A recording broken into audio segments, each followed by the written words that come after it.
ক্ষমতা দেখে আমি 1 মিনিট বাঁচতে রাজি নই। ক্ষমতা দেখে কেউ বাঁচতে পারেনি।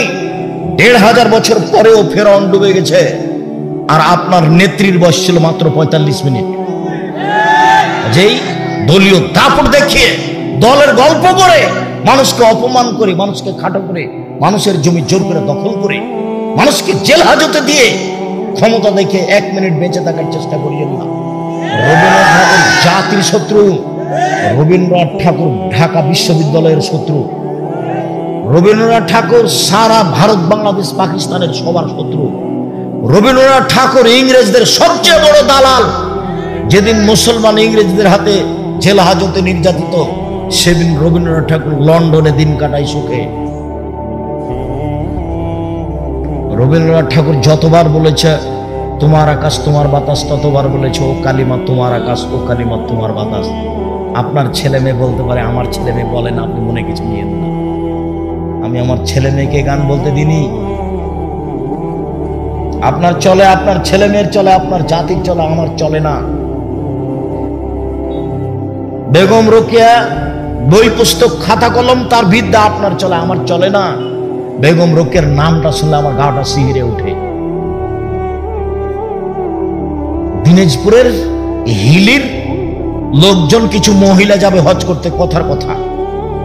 তো ট্রেন স্টেশনে পরহেজগার মহিলা গেছে, তো দেবর ভাসুরকে বলেছে আমরা তো ঢাকা যাব, তো কখন ট্রেন আসবে, একটা কাজ করো, আমাদের 4-5 জনের গায়ের উপর একটা চাদর দিয়ে দাও, আমরা ট্রেন স্টেশনে পর্দায় বসে থাকি। এটা বলেছে মহিলারা, পরহেজগার মানুষ হজ করতে যাবে। তো এখন স্টেশন মাস্টার দেখছে যে প্ল্যাটফর্মে কি কোথায় আছে একটু দেখি। এক জায়গাতে দেখছে যে কতগুলো বস্তা মনে হচ্ছে কাপড় দিয়ে ঢাকা আছে। তো বেগম রোকেয়া দেখাচ্ছে ভাবে, দেখেন এগুলো টিকিট মাস্টার দেখাচ্ছে লাথি মেরে, এগুলো কি, এগুলো কিসের বস্তা, এগুলো কিসের বস্তা? কাকে দেখাচ্ছে বলেন তো? পর্দাকে দেখাচ্ছে। মহিলাগুলো পর্দা করে আছে। পড়েন আপনি কেন হব অবরোধবাসিনী, অবরোধবাসিনী বই পড়েন। তার উত্তর হলো কেন হব অবরোধবাসিনী। অবরোধবাসিনী বই পড়ে দেখেন আপনি। মুসলিম মহিলাকে কবর দিয়েছে কিভাবে, কি বুঝলো আমাদের ছেলে মেয়ে আল্লাহ ভালো জানে। বুঝে না ওরা, অন্তর আছে বুঝে না, বোঝা দরকার। দেখে না ওরা, চক্ষু আছে দেখে না, দেখা দরকার। শোনে না ওরা, কান আছে শোনে না, শোনা দরকার। উলায়েকা কালা নাম, তারা পশু প্রাণীর মতো, তারা গরু ছাগলের মতো, তারা কুকুরের মতো। ইবাদতের জগতে সবচেয়ে দামি ইবাদত সিয়াম। সিয়ামের সমপর্যায়ের পৃথিবীতে কোনো ইবাদত নেই। সবচেয়ে ভিন্ন ধরনের ব্যতিক্রম ইবাদত হলো সিয়াম। বিচারের মাঠে আল্লাহ তাআলা সিয়ামের প্রতিদান নিজে হাতে দিবেন। সিয়ামের প্রতিদান আল্লাহ কাউকে লিখতে বলেন না। আমরা জানি হজ একটা বড় ইবাদত, যদি কবুল হয় তাহলে সে হয়ে যায় সেদিনের মতো যেদিন তার মাতাকে জন্ম দিয়েছে, নিষ্পাপ হয়ে যায়। তারপরেও হজ করলে আল্লাহ বলবেন ফেরেশতাকে, এই শোনো, হজের নেকিটা লিখে দাও। ইবাদতের জগতে আল্লাহর ভয়ে এক ফোঁটা চোখের পানি আল্লাহর কাছে এত প্রিয় যে পৃথিবীর কোন ইবাদত আল্লাহর কাছে তত প্রিয় নয়, এক ফোঁটা চোখের পানি। এভাবে বলছেন আল্লাহ নবী, গাভীর বান থেকে হাত দিয়ে চাপ দিয়ে দুধ বের করে ভিতরে ঢোকানো যায় না, যেমন এইটা যেমন অসম্ভব, আল্লাহর ভয়ে কাঁদে যে তার জাহান্নামে যাওয়া তেমনি অসম্ভব। গাভীর ওলান থেকে চাপ দিয়ে দুধ বের করে ভিতরে ঢোকানো যেমন অসম্ভব, আল্লাহর ভয়ে কাঁদে তার জাহান্নামে যাওয়া তেমনি অসম্ভব। এরপরেও এই নিকেটে আল্লাহ নিজে হাতে দিবেন। কাকে লিখতে বলবেন? ফেরেশতাকে লিখতে বলবেন। সেম এমন একটা ইবাদত আল্লাহ বলছেন সেম আমার ব্যাপার, প্রতিদান আমি দিব। সেম আমার ব্যাপার, প্রতিদান আমি দিব। কি দিবেন? সিয়াম পালন করে 2, 4, 5, 10 দেখি পাওয়া যায় না। জানা যায় যান 1 কেরাত নাকি, মাটি দেওয়া পর্যন্ত থাকেন 2 কেরাত নেকি। 1 কেরাত সমান হলো ওহুদ পাহাড়ের সমান। ওহুদ পাহাড় হলো 8 কিলোমিটার লম্বা, 4 কিলোমিটার প্রশস্ত। নিচে কত আছে কেউ জানে না। তো জানা যায় জেলে অনেক নেকি হবে। তো সিয়াম পালন করলে কি অনেক নেকি হবে? জি না, সিয়ামের উপর 2, 4, 5 নেকি নেই। সিয়ামের বিনিময় হলো জান্নাত। সিয়ামের কোনো বিনিময় নয় অন্য। ওটা আল্লাহ কাউকে লিখতেও বলবেন না, এই সিয়াম পালন করেছে 10 নেকি লিখে দাও, এটা হবে। চলেন আপনাকে ধারাবাহিক দেখাই। এক খেলে আমার দিকে চেয়ে থাকবেন, সময় বেশি লাগবে না। এই ছেলে বসো, দয়া করে কোনো প্রয়োজন আমাকে দেখাবেন না। আমি আপনার জন্য এসেছি, কষ্ট করে এসেছি। যারা সামনে আছেন জায়গা আছে, বসে থেকে দেখেন। যদি জায়গা না পান দাঁড়িয়ে থেকেও আপনি দেখবেন, তবে আপনি বিরক্ত হবেন। এক খেয়ালে চেয়ে থাকবেন, আমি আপনার জন্য এসেছি। দিনী বোনেরা আমার, ভদ্রতা বজায় রেখে এক খেয়ালে চেয়ে থাকেন। আমি আপনার কিছু না কিছু উপকার করবই করবো ইনশাআল্লাহ। আজকের আলোচনা ইবাদতের জগতে সবচেয়ে দামি ইবাদত সিয়াম। চলেন, আল্লাহ নবী বললেন, কেউ যদি একদিন সিয়াম থাকে তাহলে তাকে জাহান্নাম থেকে 70 বছরের পর দূরে সরিয়ে দাও। আবার আল্লাহ নবী বললেন, কেউ যদি একদিন সিয়াম থাকে তার থেকে জাহান্নামকে 100 বছরের পর দূরে সরিয়ে দেবে। আল্লাহ নবী আবার বললেন, কেউ যদি আল্লাহকে সন্তুষ্ট করার জন্য একদিন সিয়াম থাকে তাহলে তার আর জাহান্নামের মাঝে হবে 500 বছরের ব্যবধান। তার মানে লোকটা জাহান্নাম থেকে সরে গেল 500 বছরের পর। 1 70 বছর, 2 100 বছর, 3 500 বছর। বিষয়টা হলো জাহান্নাম সরে যাওয়া। তো ফলাফলে নেকি হলো না জান্নাত হলো? জান্নাত হলো। ফলাফলে ও জাহান্নাম থেকে সরে গেল। তো একদিন সিয়াম থেকে ও নেকি পেল না জাহান্নাম থেকে সরে গেল? জাহান্নাম থেকে সরে গেল। 2, 4, 500 নেকি হয়নি। আবার চলেন দেখি। আবু হুরায়রা রাদিয়াল্লাহু তাআলা আনহু বলেন, রাসূল সাল্লাল্লাহু আলাইহি ওয়াসাল্লাম বলেছেন, সিয়ামুল জান্নাহ, সিয়াম হলো ঢাল, বাঁচার জন্য, বিপদ থেকে বাঁচার জন্য ঢাল। ও হিসনুন হাসিনুন মিনান নার, সিয়াম হলো জাহান্নাম থেকে বাঁচার জন্য দুর্গ। সিয়াম হলো জাহান্নাম থেকে বাঁচার জন্য আশ্রয়স্থল, দুর্গ, নিরাপদ স্থান। তো সিয়াম জাহান্নাম থেকে বাঁচার জন্য কি হলো? দুর্গ হলো, আশ্রয়স্থল হলো, বাঁচার স্থান হলো। তো নেকি হলো না জাহান্নাম থেকে বাঁচার পথ হলো? জাহান্নাম থেকে বাঁচার পথ হলো, নেকি নয়। চলেন, ইবাদতের জগতে সিয়াম ভিন্ন ধরনের ইবাদত। আল্লাহ নবী বলছেন যে যখন মানুষ জান্নাতে যাবে তখন 8টা দরজা থাকবে। জান্নাতে একটা দরজা 8টা, জান্নাতে একটা দরজা 8টা, জাহান্নামে একটা দরজা 7টা। তো ঢোকার সময় সব দরজায় ফেরেশতা থাকবে। তো ফেরেশতা চিৎকার করে বলবেন, আসেন আসেন, যারা হজ করেছেন এই দরজা দিয়ে আসেন, আসেন যারা দান করেছেন এই দরজা দিয়ে আসেন, আসেন যারা সালাত আদায় করেছেন এই দরজা দিয়ে আসেন, আসেন যারা সিয়াম পালন করেছেন এই দরজা দিয়ে আসেন। আল্লাহ নবী বলছেন, সিয়াম পালনকারীর শেষ ব্যক্তি যখন ঢুকে যাবে তখন এই দরজাটা বন্ধ করবে। আর কোনো ইবাদত দিয়ে এই দরজা দিয়ে ঢোকা যাবে না, তখনও বাকিগুলো খোলা আছে। মানে সালাত আদায় করে সিয়ামের হজের দরজা দিয়ে ঢুকতে পাবে, হজ করে দানের দরজা দিয়ে ঢুকতে পাবে। কোনো ইবাদত দিয়ে এই দরজা দিয়ে ঢোকা যাবে না সিয়াম ছাড়া। বুঝাতে পারিনি? সিয়াম ছাড়া এই দরজা দিয়ে ঢোকার কোনো সুযোগ নেই। আর এই দরজাটার নাম হলো রায়ান, পানি পান করে তৃপ্তি লাভ করা। আল্লাহ নবী বলছেন এই কথা। চলেন, উমামা বাহিলি রাদিয়াল্লাহু তাআলা বলেন, আমি একদিন বললাম, আল্লাহর নবী, আপনি একটা আমলের কথা বলেন তো যেটা করলে আমি জান্নাতে চলে যাব। তখন আল্লাহ রাসূল বলছেন, উমামা, আলাইকা বিসম ফাইনাল ইসলাম, তুমি সিয়াম পালন করো। ইবাদতের জগতে সিয়ামের সমপর্যায়ের কোনো ইবাদত নেই। 1 2 ওমাম্মা তুমি সিয়াম পালন করো। ইবাদতের জগতে সিয়ামের মতো কোনো ইবাদত নেই। এবার আমার হাতের দিকে দেখেন, এটা হলো সিয়াম, এটা হলো হজ। কেউ যদি বলে হজ সিয়ামের সমপর্যায়ের ইবাদত, ভুল হবে। এটা হলো সালাত, ভিন্ন ধরনের ইবাদত। সালাত সিয়ামের মতো, তাহলে ভুল হবে। আল্লাহ নবী বলেছেন সিয়ামের মতো কোনো ইবাদত পৃথিবীতে নেই, সিয়ামের সমপর্যায়ের ইবাদত পৃথিবীতে নেই। এটার নাম হলো সিয়াম। চলেন, রাসূল সাল্লাল্লাহু আলাইহি সাল্লাম বলেন যে সিয়াম এবং কোরআন বিচারের মাঠে আপনার পক্ষে কথা বলবে। 4টে জিনিস আপনার পক্ষে কথা বলবে, খেয়াল করবেন। 1 সিয়াম, 2 কোরআন, 3 হাজরে আসওয়াদ কালো পাথর, যদি টাকা বৈধ হয় তাহলে।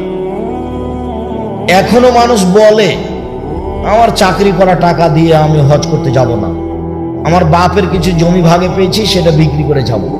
তার মানে তার বাপের জমির উপরে তার আস্থা বেশি, যে আমার বাপেরটা বৈধ বেশি। আমি মনে করি হিসাব ঠিক আছে, ওই হিসাব ভালো আছে ভাইজান, চেয়ারম্যান সাহেব ওই হিসাব ভালো আছে ভাইজান, না হিসাব ঠিক আছে। মানে আমি যে পয়সা ইনকাম করেছি এতে হজ হবে কি না, তো এমন একটা পয়সাতে হজ করি যেটার উপরে আমার বিশ্বাস আছে।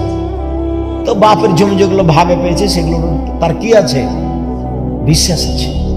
তার বাপ তার দাদা থেকে প্রত্যেক সূত্রে পেয়েছে, তার একটা আস্থা আছে, এবং এই হিসাবটা ঠিক আছে। যদি হজ কবুল হয় তাহলে কালো পাথর বিচার মাঠে আপনার পক্ষে কথা বলবে। 4 আঙ্গুল, যে আঙ্গুলে তাসবিহ গণনা করছে, ভুলেও কোনোদিন ভাইজান তাসবিহ দিয়ে তাসবিহ গণনা করবেন না। তাসবিহ দানা, 1000 দানা হোক আর যাই দানা হোক, বরং তাসবিহ দানায় তাসবিহ গণনা করলে আর একটা বিপদ আছে। দেখবেন যারা তাসবিহ দানা গণনা করে, দেখবেন মাঝে মধ্যে খালি তাসবিহটা এর করে উঠায়। তার মানে এটা যে লোক দেখানো হয়ে গেল যে, আর হাতে নিলেই মনটা চাইবে দেখানো, হাতে নিলেই এটা গতি স্বাভাবিক। তার মানে ও জাহান্নামে চলেই গেছে, তো ঢোকেনি কেন, মরে নিয়ে যাবে। এটার কি প্রমাণ আব্দুর রাজ্জাক সাহেব? যেভাবে আপনি বললেন জাহান্নামে চলেই গেছে, আমি তো একটু কম করে বললাম, আল্লাহ নবী তার চেয়ে বেশি করে বলেছেন। কিভাবে? আল্লাহ নবী বলেছেন যে মৌলানা সাহেবকে দিয়ে জাহান্নাম উদ্বোধন করা হবে, শহীদকে দিয়ে জাহান্নাম উদ্বোধন করা হবে, দানশীলকে দিয়ে জাহান্নাম উদ্বোধন করা হবে। আল্লাহ রাসূল বলেছেন মৌলানাই সবচেয়ে দামি মানুষ, বলেছেন যে ওরা হচ্ছে নবীদের উত্তরাধিকারী। আলেমেরা কে? নবীদের উত্তরাধিকারী, তাহলে এরা তো অনেক উপরের মানুষ। তা আবার যে বলছেন যে জাহান্নাম উদ্বোধন হবে হুজুর দিয়ে, কঠিন হয়ে গেল না? এই যে কথা এখন বলছে এটা বুখারী মুসলিমের হাদিস। তার মানে আলেমের কাজ যখন হবে, ইবাদত যখন হবে, কথা যখন হবে, বক্তব্য যখন হবে, লোক দেখানো, মানুষ জমা করা, বাস খাওয়ার দাপট, আর ওই কি ওইটার কি ভাজান যে আগে বলে দেয় এই খাওয়ার লাগবে, এই খাওয়ার লাগবে, অগ্রিম এত টাকা লাগবে, বিদায় এত টাকা লাগবে। যখন লোক দেখানো হয়ে যাবে তখন উদ্বোধন হবে জাহান্নাম হুজুর দিয়ে। 2 টাকা দিয়েছে, দিয়ে বলছে যে আমি 5,000, একটু বলে দাও না, বলে দাও যে চেয়ারম্যান সাহেব 5,000 টাকা ছিল, বলো না, বলো। এখন এর বিনিময় কি? জাহান্নাম। একে দিয়ে উদ্বোধন হবে। হাদিস বুখারী মুসলিম। শহীদ, আরে যেগুলোকে ছেলেরা শহীদ বলছে এটা নয়, যাদেরকে সাহাবী মনে করছেন শহীদ, তখন আল্লাহ নবী বলছেন তো জিহাদ করেছে দেখানোর জন্য, ওটা গেছে, ওকে তো জাহান্নাম উদ্বোধন। তাহলে লোক দেখানো বিষয়টি কত কঠিন। যারা এসব বড় বড় কাজ করছে তারা খুব রিস্কের উপরে আছে। কোটিটা বুঝতে পারেননি কথা। এখন এভাবে আল্লাহ নবী বললেন তা আমারটা তো ঘাটতি আছে, এটাই তো কঠিন। আমি বললাম যে জাহান্নামে চলেই গেছে, তো ঢুকেনি কেন, মরে নিয়ে যাবে। আর আল্লাহ রাসূল বলছেন যে ওদের উদ্বোধন হবে। সম্মানিত দিনী ভাই বোন, চারটা জিনিস বিচারের মাঠে কথা বলবে। এক, আঙ্গুল। ভুলেও কোনোদিন তাসবিহ দানা দিয়ে তাসবিহ গণনা করবেন না, আঙ্গুলে করবেন। আব্দুল রাজ্জাক সাহেব থামেন থামেন থামেন, একটা কথা দেখেন, আপনাকে তো ভালোবাসি, কথা ভালো লাগে, কিন্তু আমি আঙ্গুলে তাসবিহ গণনা করলে ভুল হয় ভাইজান, আর তাসবিহ দানা তাসবিহ গণনা করলে ভুল হয় না। একবারও যদি ঠিক না হয় তবু নেকি পাবো। এখন থেকে মরা পর্যন্ত যদি আপনার একবারও ঠিক না হয়, সববারই যদি ভুল হয়, তবু আপনি নেকি পাবেন। এটাই পদ্ধতি, এটাই সব। ডান হাতে গণনা করবেন, ডান হাতের কথা এসেছে, ডান হাতের দাম আছে। যখন মিশরে আব্দুর রহিম ফিলিস্তিনি গাজাবাসীদের ত্রাণ দিবে, তো আমাকে নিয়ে গেছে, তো এখন আমি ত্রাণ বিতরণ করছি, বাক্স করে করা আছে, তো আমি দিচ্ছি। অনেক মহিলা পুরুষ এসেছে, প্রায় সবাই মাস্টার ডিগ্রি পাস, কেউ গেঞ্জি গায়ে দিয়ে আছে, কেউ বোরকা পরে আছে, মহিলা পুরুষ আছে। তো আমি যখন দেওয়া শুরু করলাম, খালি বাম হাতে নিচ্ছি, খালি বাম হাতে নিচ্ছি। তো বন্ধ করলাম, তো বক্তব্য দিলাম খালি ডান হাত বাম, ডান হাত আর বাম। ডান হাত খাওয়ার জন্য, ভালো কাজের জন্য, আর বাম হাত পেশাব পায়খানার জন্য। তো যখন আমি বললাম, তখন আমার মনে হলো যে আমার চেয়ে ওরাই বেশি বুঝেছে। কেন? গাজাবাসী ফিলিস্তিনদের আরবি ভাষা হলো, ওরাই হলো মূল আরবি। সব নবীর জায়গা ওখানে, সব নবীর কবর ওখানে। ফিলিস্তিনেরা হচ্ছে আসল আরবি মানুষ, বুঝতে পারেননি? তো নবীর ভাষা তো আরবি ছিল, আমি হাদিসগুলো কোন ভাষাতে শোনালাম? আরবি ভাষায়। তখন আমার মনে হলো ওর মুখের দিকে তাকিয়ে ওদের, যে ওরা আমার চেয়ে বেশি বুঝেছে। তো এবার যখন আমি ত্রাণ দিতে গেলাম, তো বাম হাতেই নিল। কেন বলেন? অভ্যাস, অভ্যাস। মানুষ অভ্যাসের দাস বলে। যে বক্তব্য বুঝেছে, কিন্তু যখন হাত বাড়িয়েছে তখন কোনটা বাড়িয়েছে? বাম। নির্দ্বিধায় মানুষেরা বাম হাতে চা খাচ্ছে, পানি খাচ্ছে, অথচ আল্লাহ রাসূল বলছেন বাম হাতের পেশাব পায়খানার জন্য। আর ওই শয়তান বাম হাত ব্যবহার করে, আর তোমরা ডান হাত ব্যবহার করো।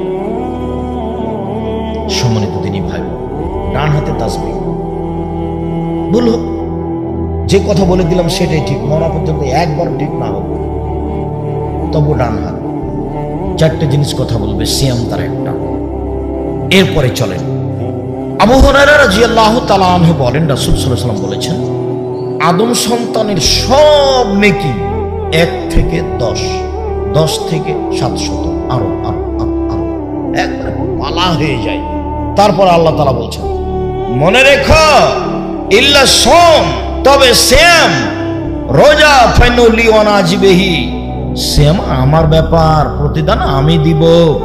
সিয়াম আমার ব্যাপার, প্রতিদান আমি দিব। আল্লাহ বলছেন, সিয়াম আমার ব্যাপার, প্রতিদান আমি দিব। সিয়াম তার ব্যাপার, প্রতিদান তিনি দিবেন। সালাত তার ব্যাপার নাই, তোমরা আদায় করো, জান্নাত হতে পারে। হজ তার ব্যাপার নয়, তোমরা করো, জান্নাত হতে পারে। দান তার ব্যাপার নয়, তোমরা করো, জান্নাত হতে পারে, জান্নাত কিনে নাও। কিন্তু সিয়াম আমার ব্যাপার। আল্লাহ বলছেন, সিয়াম আমার ব্যাপার, প্রতিদান আমি দিব। এবার চলেন, খুব কাছাকাছি সময় আসছি, কোনো প্রয়োজন দেখাবেন না, এখন খুব গুরুত্বপূর্ণ অবস্থায় যাচ্ছি। আবু হুরায়রা রাদিয়াল্লাহু তাআলা আনহু বলেন, রাসূল সাল্লাল্লাহু আলাইহি ওয়াসাল্লাম বলেছেন, আফজালুস সিয়ামে বাদা রমাজান শাহরুল্লাহিল মুহাররম, রমজানের পরে সবচেয়ে উত্তম নফল সিয়াম হলো মুহররমের সিয়াম। আচ্ছা, 1। 2, ইবনে আব্বাস রাদিয়াল্লাহু তাআলা আনহু বলেন, আল্লাহর নবী যখন মদিনায় গেলেন, তখন দেখলেন মদিনার ইহুদিরা মুহররমের 10 তারিখে সিয়াম থাকছে। আল্লাহ রাসূল বলেন, মা হাযাল ইয়াউম আলাইনা তাসমানু, আচ্ছা এই দিনটা কেমন, তোমরা এই দিনে সিয়াম থাকছো কেন? এটা আমাদের নবী জিজ্ঞাসা করলেন ইহুদিদের। তখন ইহুদিরা বলল, হাযা ইয়াউম আযীম, এটা তো অনেক বড় দিন, জানেন না? এটা তো অনেক বড় দিন। আনজাল্লাহু তাআলা ফীহি মূসা কওমহু ওয়া গাররাকা ফিরআউন কওমহু, এই দিনে আল্লাহ মূসাকে সদল বলে বাঁচিয়ে দিয়েছেন। এই দিনে আল্লাহ ফিরআউনকে সদল বলে ডুবিয়ে দিয়েছেন। ফাসামা মূসা শুকরান, তাই মূসা এদিনে শুকরিয়া আদায় সিয়াম থেকেছিলেন। আমরা ওই জন্য সিয়াম থাকি। মূসা বলেছিলেন, আল্লাহ এইভাবে তুমি আমাকে সাগরে বাঁচিয়ে দিলে আর ফেরাউনকে ডুবিয়ে দিলে, আমি কি শুকরিয়া আদায় করতে পারি? যাক, সিয়াম থাকি। তাই আমরা সিয়াম থাকি।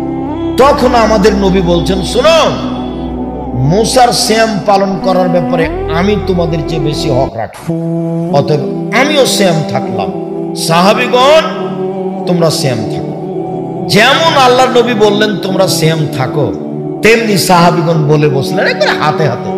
কেন কেন সিয়াম থাকবো? এদিন তো ইহুদিদের বড় দিন, এদিন তো খ্রিস্টানের বড় দিন।